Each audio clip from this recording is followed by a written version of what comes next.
अच्छा गाइस, आपने भी कभी ना कभी सोचा इस बात को ज़रूर होगा कि यार जो नया पीसी लैपटॉप होता है या किसी भी ऐसे डिवाइस में जिसमें हमने फ्रेश तरीके से विंडोज़ को इंस्टॉल किया है, शुरू में तो वो बड़ा स्मूथ चलता है, बहुत अच्छा परफॉर्मेंस देता है, लैग नहीं देखने को मिलता है। लेकिन धीरे धीरे जैसे टाइम बीतता चला जाता है तो स्मूथनेस गायब होती चली जाती है, परफॉर्मेंस डाउन हो जाता है, लैगिंग बढ़ने लगती है। तो ऐसा क्यों होता है? अब आपके दिमाग में भी ये सवाल कई बार आया होगा। अब देखिए, इसके होते तो कई सारे रीज़न हैं, लेकिन इनमें से एक बड़ा रीज़न होता है रैम लीक, और इसी के बारे में आज हम इस वीडियो में बात करने वाले हैं। तो शुरू करने से पहले थोड़ा आसान शब्दों में आपको समझा दूं कि रैम लीक होता क्या है। देखिए, विंडोज़ 10 हो चाहे विंडोज़ 11 हो, विंडोज़ क्या करता है, जो भी आपकी टोटल फिजिकल मेमोरी होती है, रैम होती है, उसका कुछ पार्ट वो रिजर्व करके रखता है कुछ बैकग्राउंड सर्विसेज के लिए। अब भले वो बैकग्राउंड सर्विस को आप यूज़ करो, वो छोटे एप्लीकेशन को आप यूज़ करो ना करो, वो रैम ज़्यादातर आपकी रिजर्व होके रखी रहती है, जिसकी वजह से आप ज़रूरी एप्लीकेशन को वो रैम नहीं दे पाते। एग्जाम्पल के तौर पे अगर मैं आपको समझाऊं तो मान लीजिए कि आपकी 8 गीगाबाइट की रैम है और उसमें 1 गीगाबाइट की रैम आपकी रिजर्व हो गई कुछ उन एप्लीकेशन के लिए, सर्विसेज के लिए जो बैकग्राउंड में रन होती हैं। तो अब आपके पास बचा कितना? 7 गीगाबाइट।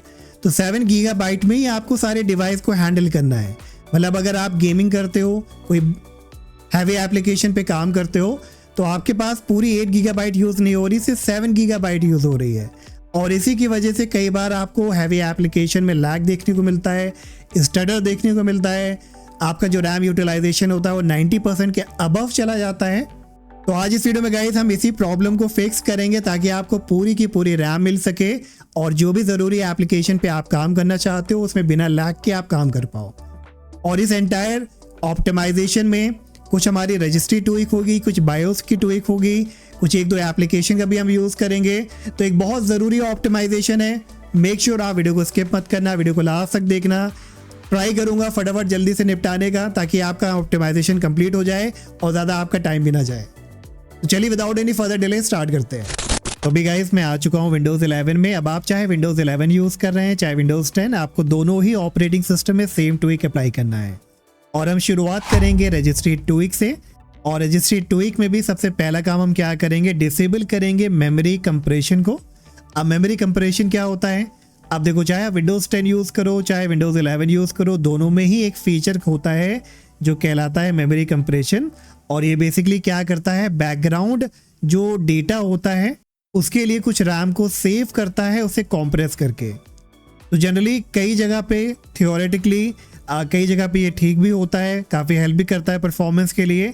लेकिन प्रैक्टिकली अगर बात करें तो ये कई बार आपके CPU पे भी लोड डालता है और इवन जो आपकी रैम होती है उसे भी सेव नहीं कर पाता ठीक से, जिसकी वजह से बहुत ज़्यादा स्टटरिंग और लैग आपको देखने को मिल सकता है। तो बहुत डिटेल में हम नहीं जाएंगे एग्जैक्टली होता क्या है। तो इसे डिसेबल करने के लिए अब आपको करना क्या है, बस विंडोज सर्च पे आप क्लिक करो, रजिस्ट्री टाइप करिए, रजिस्ट्री एडिटर को ओपन करिए, सजेशन में से येस पे क्लिक करिए, रजिस्ट्री एडिटर ओपन हो जाएगा। अब इधर लेफ्ट हैंड साइड में कंप्यूटर में आपको मिलेगा एच की लोकल मशीन, इस पर आपको डबल क्लिक करना है। फिर आपको देखना है सिस्टम, सिस्टम पे डबल क्लिक करिए। फिर सिस्टम में आपको जाना है current control set, double click करिए। फिर मिलेगा कंट्रोल, कंट्रोल पे डबल क्लिक करिए और कंट्रोल में आपको देखना है सेशन मैनेजर, ये रहा सेशन मैनेजर, इस पर भी डबल क्लिक करिए। फिर इसमें आपको मिलेगा मेमोरी मैनेजमेंट, ये देखिए मेमोरी मैनेजमेंट मिल गया है। तो जैसे ही इस पाथ पे आते हो तो ये बेसिकली आपका लोकेशन होने वाला है। ये मैं पाथ आपसे डायरेक्टली शेयर कर दूंगा ताकि आप कॉपी करके पेस्ट कराइएगा इधर और डायरेक्टली आप इस पाथ पे आ जाओगे। तो इधर आपको एक फाइल सर्च करनी है डिसेबल कंप्रेशन के नाम से। अगर आपको डिसेबल कंप्रेशन नहीं मिलता है तो आप राइट क्लिक करिएगा ब्लैंक स्पेस पे, न्यू पे जाइएगा, डॉट 32 बिट वैल्यू चूज करिएगा और इसे नाम देना है डिसेबल कंप्रेशन। एग्जैक्टली ऐसे ही नाम दीजिएगा। फिर इसे डबल क्लिक करिए।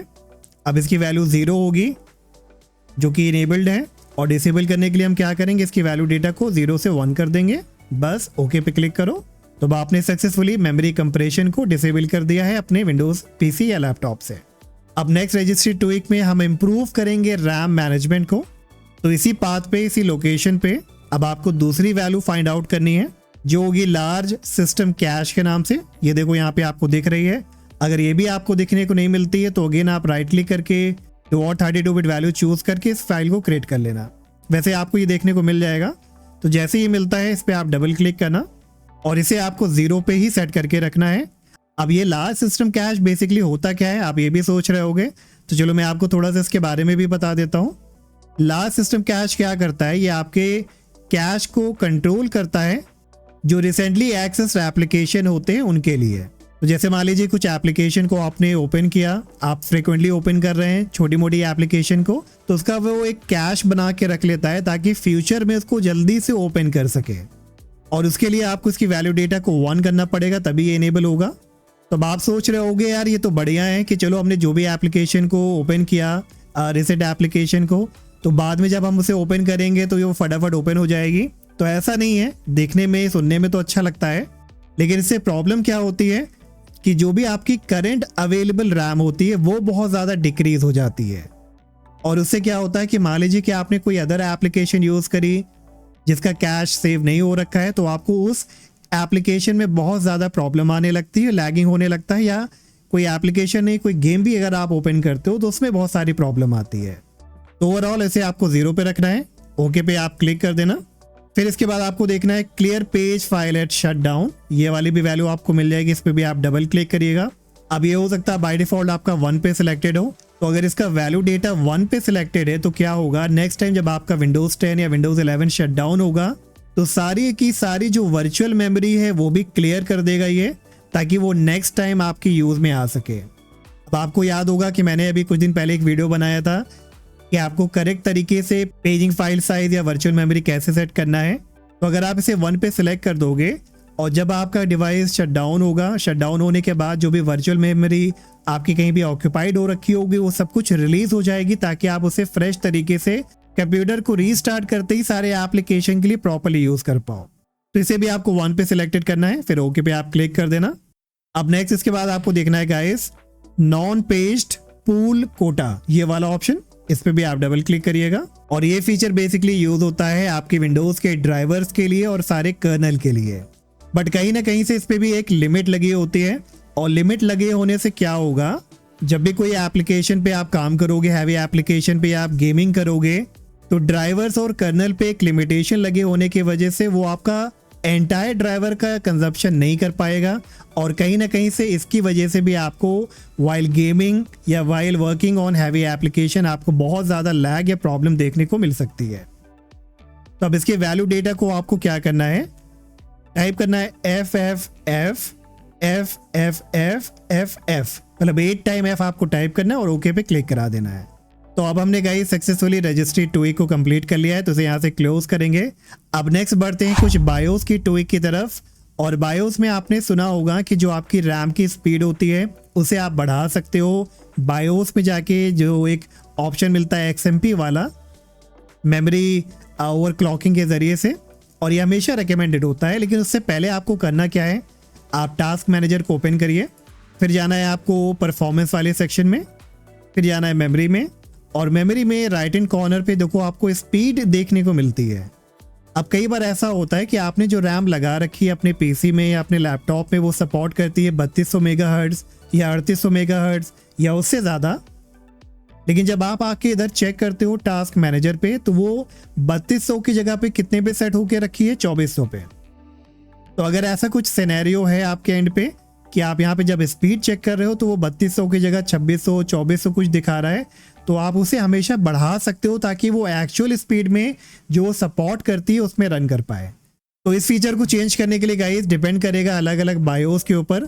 अगर आप MSI में हैं तो आपने बायोस में जाइए, और बायोस में आपको ओवरक्लॉकिंग सेक्शन में एक ऑप्शन मिलता है DRAM फ्रीक्वेंसी वाला। तो इस ऑप्शन पे जब आओगे तो ये मोस्टली सिलेक्टेड होता है ऑटो पे। तो अगर आप ऑटो वाले ऑप्शन पे क्लिक करोगे ना तो ड्रॉप डाउन में आपको देखो कई सारे ऑप्शन मिलेंगे, अलग अलग ऑप्शन मिल जाते हैं कि कितने मेगाहर्ट्ज़ पे, कितने मेगाहर्ट्ज़ पे, कितने पे आपको सेलेक्ट करना है। अब इधर आपको हो सकता है कि अगर आपकी रैम 3200 मेगाहर्ट्ज़ पे सपोर्ट करती है तो 3200 से ज़्यादा भी मिलेगा, तो वो मैं आपको रिकमेंड नहीं करूँगा कि आप उससे ज़्यादा जाइए। लेकिन यस, जितना एक्चुअल आपकी रैम सपोर्ट करती है उसे आपको सेलेक्ट करना है। तो जैसे मुझे पता है कि मेरी रैम सपोर्ट करती है 3200 मेगाहर्ट्ज़, तो मैं यहाँ पे चूज़ कर लूँगा 3200 मेगाहर्ट्ज़। इसी तरह से अगर आप आसूस के मदरबोर्ड पे हैं तो इसके भी बायोस में आपको AI ट्विकर वाले सेक्शन में मेमोरी फ्रीक्वेंसी वाला ऑप्शन मिलता है। तो अगर इसके भी आप ड्रॉप डाउन पे क्लिक करोगे तो देखो सारी अवेलेबल जो आपकी रैम है वो शो करने लगेगी, स्पीड वगैरह। और ये चेंज गाइस मैं ऑलरेडी कर चुका हूँ, तभी मुझे 3200 दिखा रही है, क्योंकि पहले मेरे टास्क मैनेजर पे जो मैंने आपको 3200 दिखाया ना, वो शो करती थी अराउंड 2800 मेगाहर्ट्ज पे। तो अब उसे मैं सेट कर सकता हूँ 3200 मेगाहर्ट्ज पे और आसानी से अब ये वर्क करेगी इसी परफॉर्मेंस और इसी स्पीड के साथ। तो अब देखो गाइस, मैं आपको सारी मदरबोर्ड का तो नहीं दिखा सकता, सारे डिवाइस का तो नहीं दिखा सकता, तो आप अपने एंड पे ज़रूर देख लेना कि कहाँ से आपको इस ऑप्शन को एक्सेस करना है और कैसे आपकी स्पीड को बढ़ाना है। तो बायोस टूल के बाद गाइस हम यूज़ करेंगे कुछ एप्लीकेशंस का, जिसपे भी मैंने कुछ वीडियोस बनाई हैं, लेकिन इसमें भी आपको मैं करके दिखाता हूँ। और सबसे पहले हम यूज़ करेंगे ISLC का। तो कोई भी आप अपना फेवरेट ब्राउजर ओपन कर लीजिएगा, सर्च करिएगा ISLC, पहली वेबसाइट आपको मिल जाएगी। ये वैगनर सॉफ्ट के जरिए से intelligent stand by list cleaner, इस पर आप क्लिक कर लेना और थोड़ा सा नीचे आने पे आपको ये ऑप्शन मिलता है डाउनलोड ISLC हियर, इस पर आप क्लिक करना, फाइल डाउनलोड हो जाएगी, आप इसे इंस्टॉल करा लेना। इंस्टॉल होने के बाद कुछ इस तरह का डैशबोर्ड आपको देखने को मिलेगा। अब इधर the list size is at least 1024 MB पे सिलेक्टेड होगा, तो इसे आप रहने देना। फिर नीचे मिलेगा free memory is lower than. अब इधर आपको वो वैल्यू टाइप करनी है जो आपकी फिजिकल मेमोरी है उसका हाफ करके। तो अगर मान लीजिए कि आपकी रैम है 16 GB, तो उसे आपको MB में कन्वर्ट करना है और उसका जो भी आधा वैल्यू आता है वो आपको इधर एंटर कराना है। तो आप देख लो, मैंने ऑलरेडी यहाँ पे सिलेक्ट करा रखा है 8192। तो आपको कैलकुलेट कैसे करना है, सबसे पहले तो आप चेक कर लेना कि आपकी रैम कितनी है। अगर आपको याद नहीं है तो मेमोरी में आ जाना टास्क मैनेजर में और ये आपको आपकी रैम शो करेगी। तो जैसे मान लो मेरी 16 GB है, तो मैं कैलकुलेटर ओपन कर लेता हूँ और कैलकुलेटर में हम टाइप करेंगे अपनी टोटल अमाउंट ऑफ रैम, जो कि 16 है। अगर आपकी 8 है तो आप 8 टाइप करना, 32 है तो 32 टाइप करना, जो भी है। अब इसे मल्टीप्लाई कर देना 1024 से, ताकि आपकी जो अमाउंट है वो MB में आ जाए। तो ये अमाउंट आ गया है। अब इसे हमें क्या करना है, इसे आधा करना है, तो हम डिवाइड कर देंगे 2 से और ये देखिए 8192 आ गया है। तो आधा अमाउंट करके उसे आप एंटर करा देना। नीचे स्टार्ट ILC पे, लॉन्च ISLC पे आपको चेक करना है, फिर पर्ज स्टैंड बाय लिस्ट पे आपको क्लिक कर देना है। फिर राइट साइड में आपको एक ऑप्शन मिलता है वांटेड टाइमर रेजोल्यूशन, ये आपका सिलेक्टेड होगा 1 पे। इसे आपको चेक करके सिलेक्ट करना है 0.5000, जैसे आपको मेरे एंड पे दिख रहा है ना, ऐसे ही आपको यहाँ पे अपने साइड में भी एंटर करा लेना है। फिर इनेबल कस्टम टाइमर रेजोल्यूशन और यूज ग्लोबल टाइमर रेजोल्यूशन को भी आप चेक कर लेना। फिर स्टार्ट पे क्लिक कराइएगा और मेक श्योर कर लेना कि ये जो ISLC पोलिंग रेट है ना, ये भी आपका 1000 पे सिलेक्टेड है। तो ये कुछ ज़रूरी ऑप्टिमाइजेशन है जिस टूल से आप कर सकते हो, ये बहुत फ़र्क डालेगा। तो इसको भी करने के बाद इसे हम यहाँ से क्लोज करेंगे। और अब इसके बाद गाइस जो हम लास्ट टूल यूज़ करेंगे उसका नाम है रैम मैप। तो उसके लिए आप अपना कोई भी ब्राउज़र दोबारा से ओपन करिए, सर्च करिए रैम मैप। पहले आपको माइक्रोसॉफ्ट की वेबसाइट मिल जाएगी, इस पर आप क्लिक करना, डाउनलोड रैम मैप वाला ऑप्शन आएगा, इस पर आप क्लिक कर लेना। छोटी सी फाइल है, फटाफट ये डाउनलोड हो जाएगी। डाउनलोड होगी जिप फाइल में, तो डाउनलोडेड फोल्डर को ओपन करिएगा, इस पर आप राइट क्लिक करिएगा, एक्सट्रैक्ट ऑल कराइए, एक्सट्रैक्ट पे क्लिक करिए और कुछ इस तरह की फाइल आ जाएगी एक्सट्रैक्ट होने पे। तो इधर आपको देखना है रैम मैप 64.exe, फिर राइट क्लिक करिए, रन एज एडमिन कराइए, ये इस पे क्लिक करिए और फिर फाइनली आपको इस तरह का एक बॉक्स देखने को मिलेगा रैम मैप का। अब इधर क्या कर सकते हो आप, जो भी आपकी जो कैश मेमोरी वगैरह है ना, उसे आप क्लियर कर सकते हो। तो जैसे मैं अगर टास्क मैनेजर ओपन करूं, परफॉर्मेंस पे जाते हैं मेमोरी में, तो देखो मेरी अराउंड 1 GB के आसपास की मेमोरी कैश हो रखी है। तो इसे क्लियर कराने के लिए आपको क्या करना है, रैम मैप पे एम्प्टी पे आप क्लिक करना, फिर एम्प्टी स्टैंड बाय लिस्ट पे क्लिक करना और ये देखो आपकी कैश घट के एकदम कम पे आ जाएगी। इसी तरह से दोबारा से एम्प्टी पे क्लिक करना और एम्प्टी वर्किंग सेट पे भी आपको एक बार क्लिक कर देना है। तो बस गाइज, अब आपने कंप्लीट तरीके से रैम ऑप्टिमाइजेशन कर लिया है अपने विंडोज 10 और 11 में एंड होपफुली रैम का जितना भी इश्यूज रहा होगा वो आपका रिजॉल्व हो जाएगा। तो सिस्टम रिस्टार्ट कराइए और अगर किसी भी तरह की प्रॉब्लम थी और वो आपकी फिक्स हो गई है तो प्लीज़ कमेंट करके ज़रूर बताइएगा। आज का वीडियो कैसे लगा ये भी बताइएगा और प्लीज़ वीडियो को लाइक सब्सक्राइब करना मत भूलिएगा मेरे भाई, और हम मिलेंगे नेक्स्ट वीडियो में। Till then take care, bye bye.